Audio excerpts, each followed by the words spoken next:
Well, hey there, it's Jennie Wolek with the Wolek Group, Keller Williams Realty in Tulsa, Oklahoma, and welcome to another episode of Agent Success Secrets. And this guy is one of my favorites of all time. I always love being in the training room with him. I always love learning from him, and he just makes me laugh. So I'm excited to introduce my friend Scott Toombs to y'all. Now, Scott, tell everyone who you are, where you are, and what you do. Well, I'm a bold coach right now, and I live in Louisville, Kentucky. And yet, I've had a massively amazing, I guess you can call it run with Keller Williams. I've been with KW for almost 19 years, and it's led me through all types of opportunities that I didn't even know was imaginable. From still being an OP for almost 19 years, to be an investor in market centers, to being a regional director and a bold coach. And I'm just super grateful for this company. 19 years with this company and in this business. I mean, you've seen a lot, you've learned a lot. I mean, what are some of your main takeaways that you pull through to today to share whenever you're talking with and motivating others to do what they do? Yeah, well, it's a great question. I'm very simple, and I think that's one of the things that helps me tremendously is it's the way that we think and the actions that we take. A simple formula that I was taught when I was 34 was mindset plus action equals outcome. And if I choose a different outcome, which most people do every year, like I don't know anybody that says I want them to make less money, I want to gain weight, I want to have worse relationships, and I want my wealth to go down. So if we always want to change the outcomes, then we've got to change our thinking and we've got to change our actions. So that little simple formula there has kind of the basis of everything that the rest of it I think is window dressing, which is super cool, make things look pretty. But in the end, that those three words are kind of core. So what we think about usually happens, and so we need to be thinking the best and see an optimistic route of progress. What do you think? What you think is so powerful that it literally affects you at a cellular level. I'm Bruce Lee, and I don't know the quote exactly, but I know that he said it. Yeah. Basically, he said you shouldn't even joke about yourself. Because the reality of it is that, I don't think our brain has any idea if we're telling the truth or not. It just absorbs the information that we feed it, which feeds everything else. Especially, I know you are a parent and I have a daughter, and they're at this age where lots of new life experiences are happening. Luckily we've known this and we've instilled these thoughts into our children's minds. I mean, as a parent or just as a human, how do we help others understand this at a really deep level? Well, it's interesting. And by the way, congratulations for SCAD. And I'm so happy for me. That's pretty awesome. We visited that school. Great town, great school. So congratulations, bro. I know that's not easy. It's interesting. I always think that we talk about teaching things to other people. And I love that. I think we can go teach, there's so many things out there that can be taught. I believe the greatest teaching that we can do is by living it. The people that look at you, Jennie, that come on your stuff, that read this, they're bought into you because you live what you teach. And I still think that's probably the most powerful way. My kids don't listen to me. My kids watch me. There you go. My wife who loves me but doesn't listen to me, she watches me.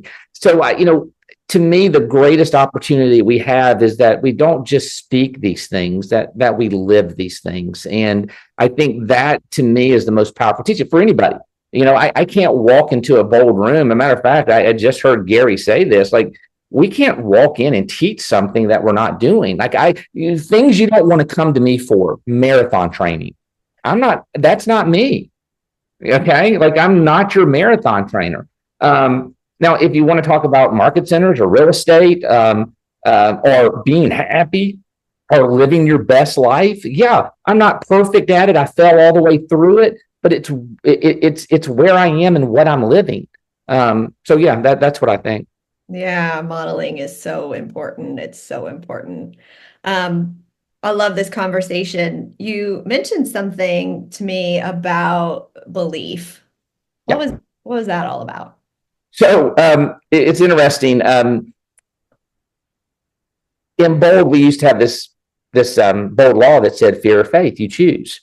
And in the rewrite, Gary has changed it to basically the truth, not a law. The truth is that if you believe, fear can't live in the same space. Mm, And you know, I start asking questions around that. What's the difference between belief and faith? Belief is knowing factually that it's happened. Faith is understanding that things might happen. mm, And so when we dive in and we look, like, I was blessed, I guess, with parents who gave me the belief in myself that everything was going to work out.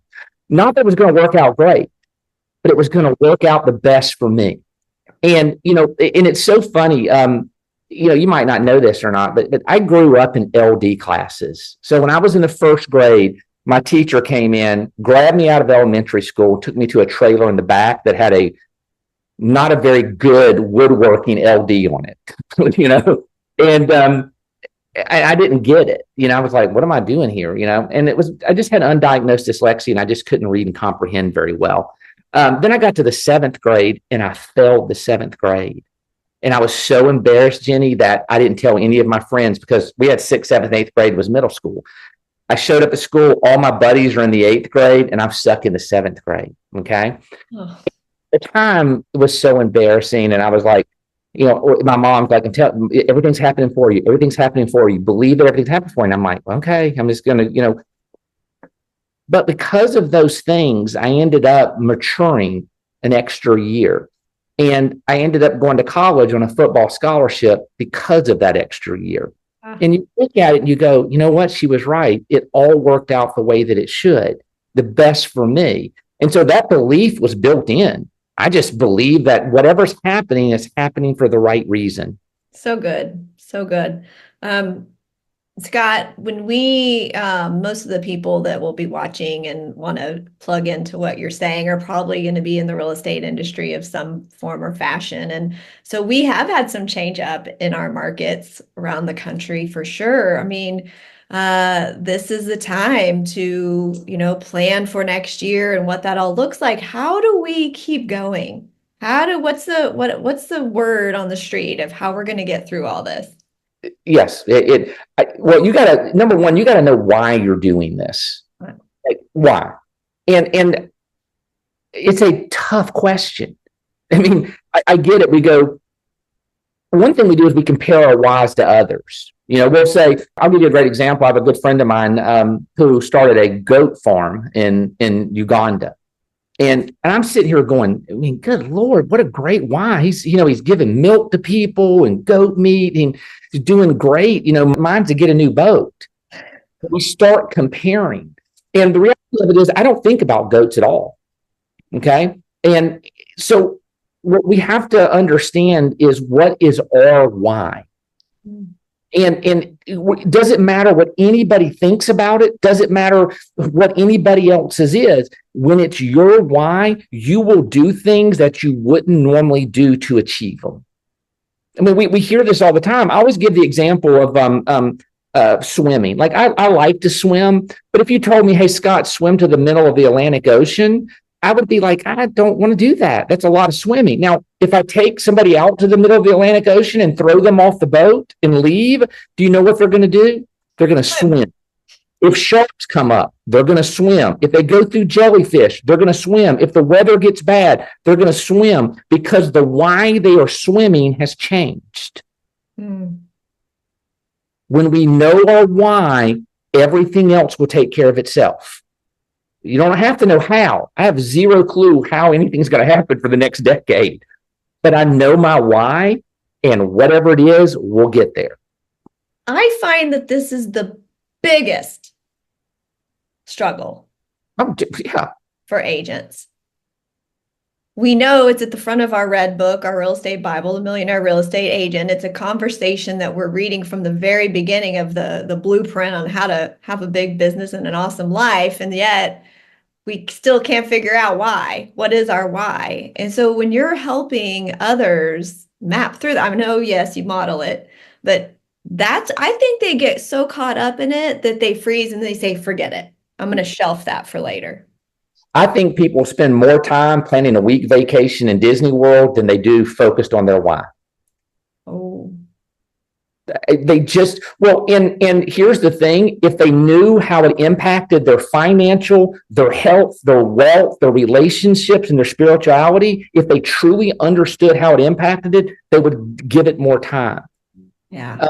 Yeah, it is the toughest thing. And what you have to do is we have to allow people to progress through it.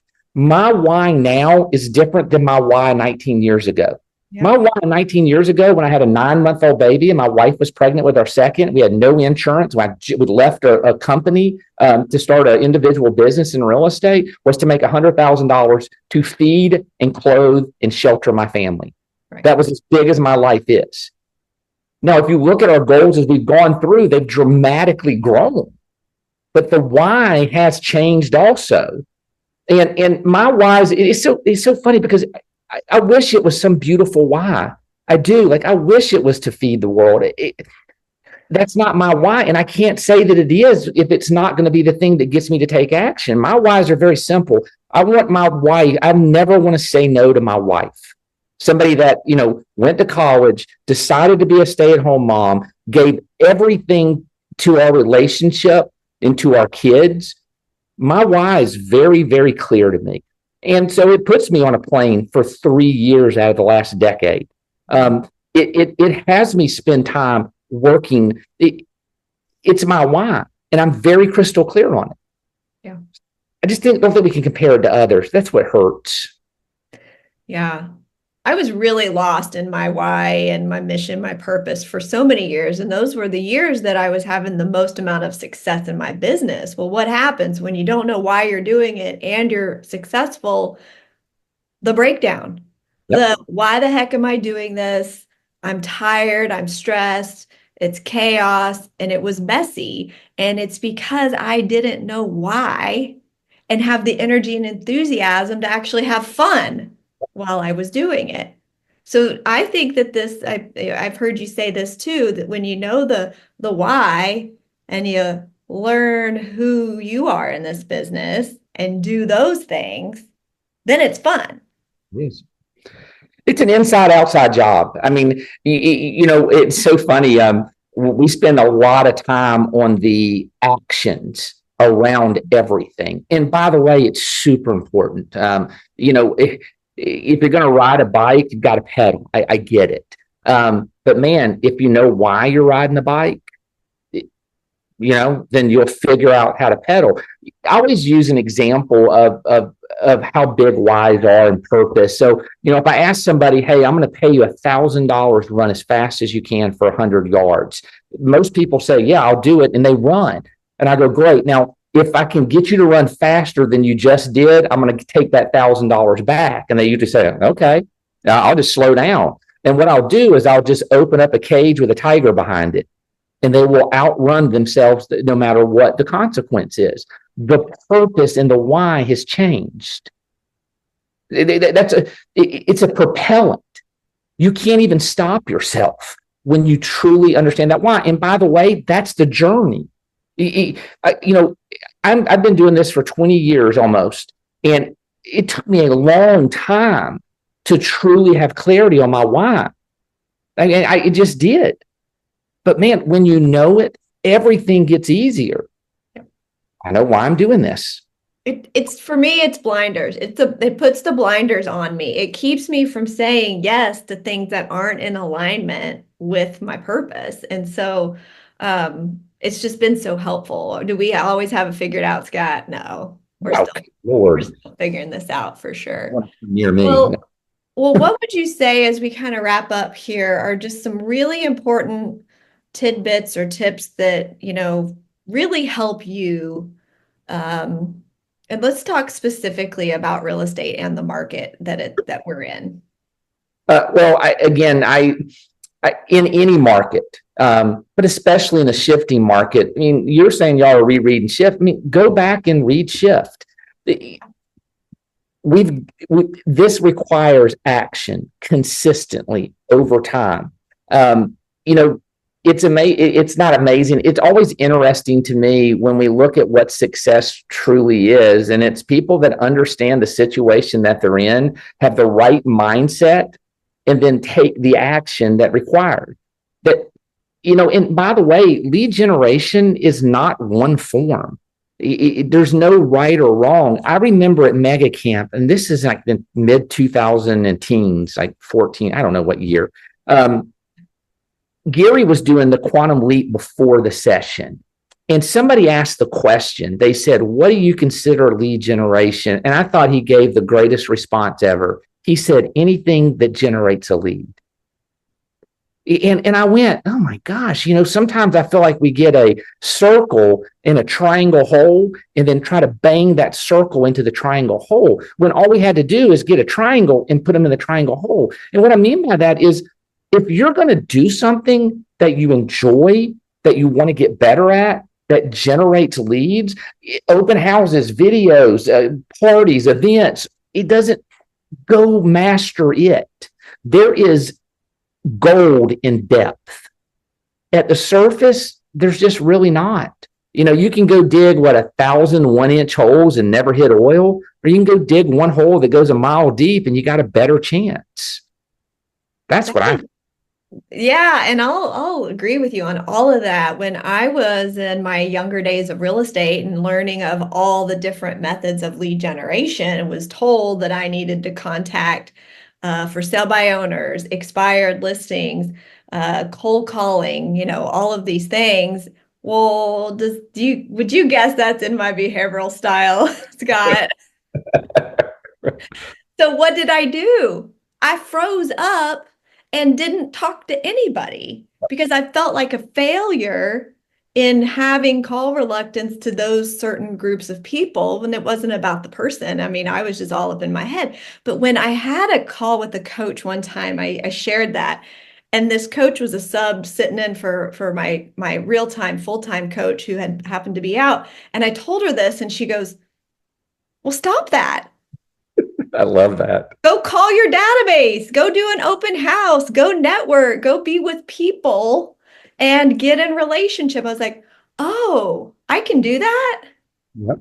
Right. So if you're out there and you're thinking you have to master all these different techniques, you're going to waste your time because you're not going to want to do it. And I remember, Scott, I would finally get an appointment with a for sale by owner or a conversation with an expired. And guess what I didn't have in place?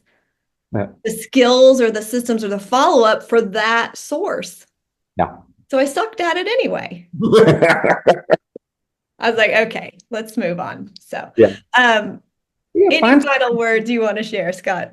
No, I'll share one final thing. Yeah, and I just thought this was super powerful that I heard today. The key to really winning in almost anything, but especially in our industry, is don't quit.